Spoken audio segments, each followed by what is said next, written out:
भाई की जन्म जयंती पर आयोजित प्रोग्राम, जिसके अंदर आसपास विचारधारा से परिचित माता बहनें, युवा साथी और उनके घर परिवार से जुड़े हुए साथी और उनकी विचारधारा के नक्शे कदम पर चलते हुए युवा साथी और बाहर से पधारे हुए हमारे तमाम मेहमानगण, आप सभी को इस प्रोग्राम की हार्दिक शुभकामनाएं। साथियों, भाई के बारे में बहुत सारी चीजें आपको समझा दी है, बता भी दी है।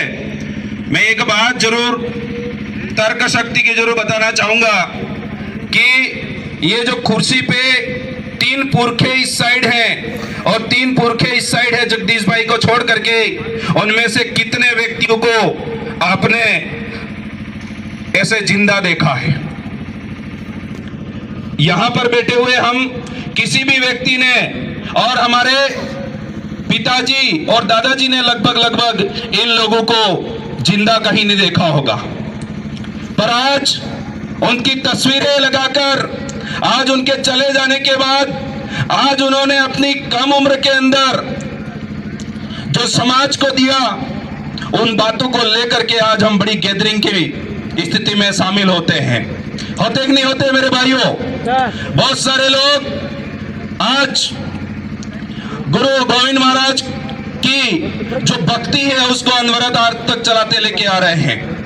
आज कालीबाई कलासुआ जो शिक्षा की अलग जगाने वाली देवी जिनको कहा जाता है, और उनके गुरु के ऊपर जब आग आई तो शिक्षा को बचाते हुए उन गुरु के लिए अपने खुद के प्राण न्यौछावर कर देने वाली आज उनके नक्शे कदम पर हम चलते रहते हैं। उसके बाद आपने देखा होगा कि भारत देश आजाद हुआ और हमारा देश कैसे चलेगा, उस आधार पर बाबा साहब अम्बेडकर ने हमें जो संविधान दिया उसके आधार पर हमें बहुत सारे कानून कायदे मिले हुए हैं। इधर की साइड देख सकते हैं आप जयपाल सिंह मुंडा कि आज हमें अपने आप को हम ये कह सकते हैं, गर्व से महसूस करके कह सकते हैं कि हम लोग आदिवासी हैं, और वो शब्द का नामकरण करके हमें उस संविधान सभा के अंदर भी रखने वाले व्यक्ति आपके सामने जयपाल सिंह जी मुंडा है। और उसके बाद आप देख सकते हैं बिरसा मुंडा, जिन्होंने अपने जीवन के अंदर एक छोटी सी उम्र में एक गरीब घर के अंदर पैदा होकर उन्होंने समाज की एक नई अलग जगाते हुए मात्र 25 साल में अपने प्राणों की आहुति दे दी। पर उनके नक्शे कदम पर हम आज तक भी चल रहे हैं। चल रहे कि नहीं चल रहे मेरे भाइयों? चल रहे।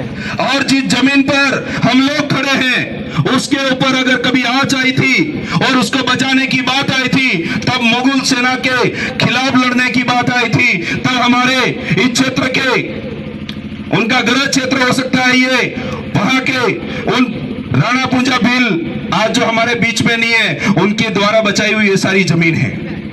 ये सारे पुरखों को तो आप आज तक नहीं जानते होंगे, पर आज तक नहीं देखा होगा। पर बीचों बीच में जो हमारे बड़े भाई जगदीश भाई पांडुर हैं, मैं आपको ये कहना चाहूंगा, यहाँ पर बैठे हुए पंडाल के नीचे हर एक व्यक्ति ने उनको जीवित देखा होगा। देखा होगा कि नहीं देखा होगा? अगर जिन पुरखों को हमने कभी देखा नहीं, हमने कभी सुना नहीं और कभी उनको इस तरीके से कहीं लड़ते नहीं देखा, पर उनकी जीवनियों को पढ़ करके हम बड़े बड़े पंडाल भर देते हैं, हमारी बड़ी बड़ी क्रांति खड़ी हो जाती है। तो इस व्यक्ति को तो हमने देखा भी है और सुना भी है। क्या इनकी बातों को हम आगे ले जा करके हमारे समाज के अंदर उनको विचारधारित कर सकते हैं कि नहीं कर सकते मेरे भाइयों?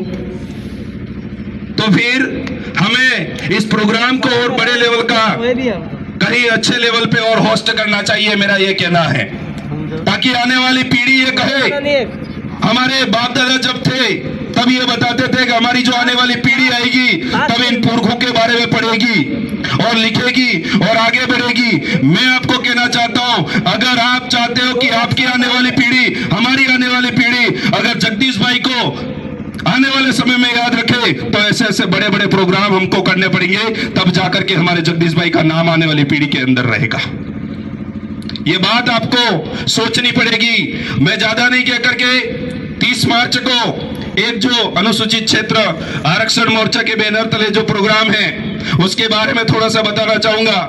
हमारे समाज के अंदर अलग अलग कैटेगरी के लोग रहते हैं। कोई व्यक्ति बचपन से, अभी छोटे बच्चे जो पढ़ाई कर रहे हैं उनको कहीं न कहीं नौकरी की जरूरत पड़ती है। उसके बाद जिन्होंने पढ़ाई लिखाई नहीं की, जो खेती बाड़ी का काम करते हैं या फिर बाहर जाकर के रोजगार कर रहे हैं, उनको भी यहाँ रोजगार की जरूरत पड़ती है। हमारे बाप दादा जिन्होंने ये जल जंगल जमीन बचाया, उनको भी हमें आज तक जरूरत पड़ती है। बहुत सारे लोग कहते हैं कि अनुसूचित क्षेत्र आरक्षण रैली के अंदर सिर्फ पढ़े लिखे लोग जाइए। पढ़े लिखे लोगों के लिए तो वहां नौकरी मिलेगी, उन नौकरियों के अंदर आरक्षण मिलेगा, उसकी लड़ाई है। पर अनपढ़ के